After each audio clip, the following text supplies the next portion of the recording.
Daniel chapter 9, Nehemiah chapter 9, and Ezra chapter 9, all prayers of confession. I'd like to read to you Nehemiah chapter 9, and I'll read it slowly, and so that as we read it, we can think about the prayer of Nehemiah and then think about how it relates to us and make it our prayer as well.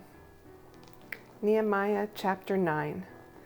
Blessed be your glorious name, and may it be exalted above all blessing and praise. You alone are the Lord. You made the heavens, even the highest heavens, and all their starry hosts, the earth and all that is in it, the seas and all that is in them. You give life to everything, and the multitudes of heaven worship you. You are the Lord God, who chose Abram and brought him out of Ur of the Chaldees and named him Abraham. You formed his heart faithful to you, and you made a covenant with him to give to his descendants the land of the Canaanites, Hittites, Amorites, Perizzites, Jebusites, and the Girgashites. You have kept your promise because you are righteous. You saw the suffering of our forefathers in Egypt. You heard their cry at the Red Sea.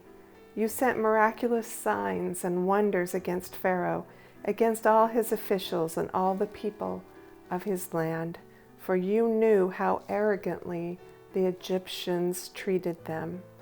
You made a name for yourself, which remains to this day.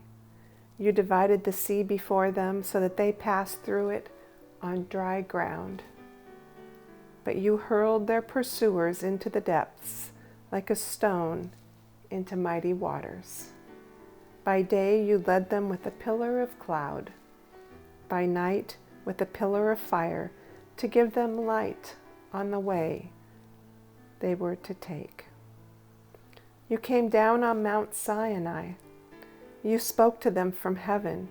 You gave them regulations and laws that are just and right, and decrees and commands that are good. You made known to them your holy Sabbath, and gave them commands, decrees, and laws through your servant Moses. In their hunger you gave them bread from heaven, and in their thirst you brought them water from the rock.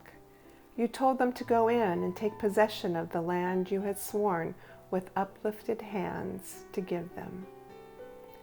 But they, our forefathers, became arrogant and stiff-necked.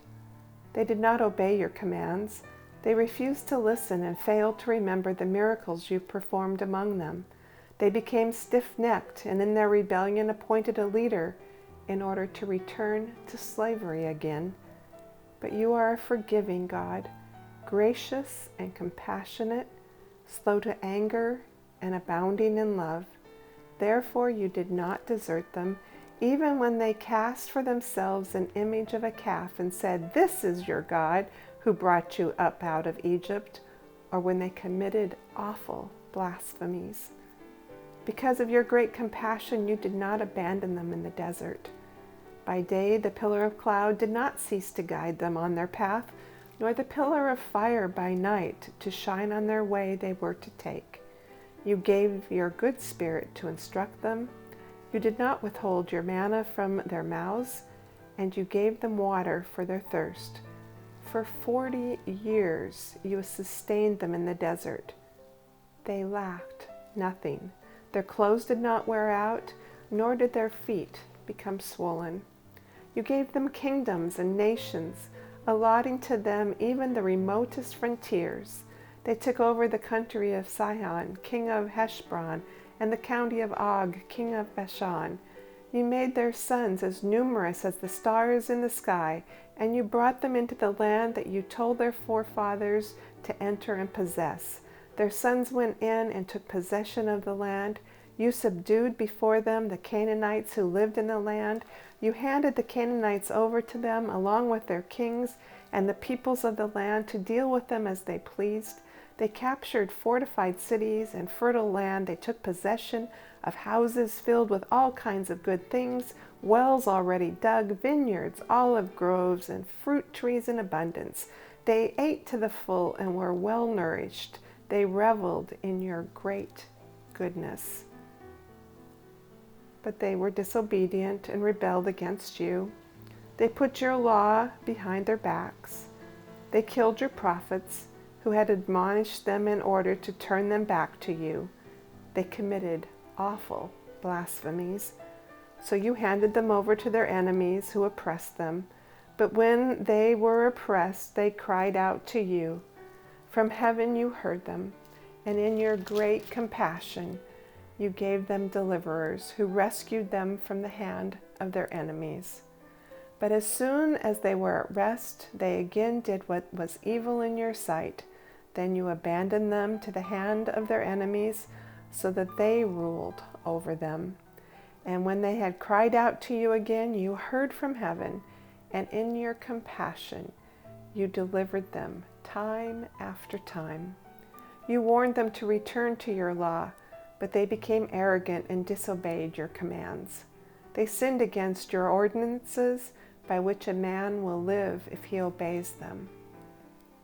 Stubbornly, they turned their backs on you, became stiff-necked, and refused to listen. For many years you were patient with them. By your Spirit you admonished them through your prophets, yet they paid no attention. So you handed them over to the neighboring peoples. But in your great mercy you did not put an end to them or abandon them, for you are a gracious and merciful God. Now therefore, O our God, the great, mighty, and awesome God, who keeps his covenant of love, do not let all this hardship seem trifling in your eyes, the hardship that has come upon us, upon our kings and leaders, upon our priests and prophets, upon our fathers and all your people, from the days of the kings of Assyria until today. In all that has happened to us, you have been just. You have acted faithfully, while we did wrong. Our kings, our leaders, our priests, and our fathers did not follow your law. They did not pay attention to your commands or the warnings you gave them, even while they were in their kingdom, enjoying your great goodness to them in the spacious and fertile land you gave them. They did not serve you or turn from their evil ways. But see, we are slaves today, slaves in the land you gave our forefathers so they could eat its fruits and all the other good things it produces. Because of our sin, its abundant harvest goes to the kings you have placed over us. They rule over our bodies and our cattle as they please. We are in great distress. In view of all this, we are making a binding agreement, putting it in writing with our leaders, our Levites, and our priests, and are fixing their seals to it. The Lord is good. He is compassionate and merciful, slow to anger, abounding in loving kindness. Nehemiah knew the history of Israel, and he saw God's hand working. As you spend some time in prayer, it's good for us to remember how God has met us in the past, how we have failed, how we've turned our back, how we've been stiff-necked, and yet how we have turned and cried out, and how he has been merciful, and how time after time after time God shows us his love, his compassion, his mercy and kindness.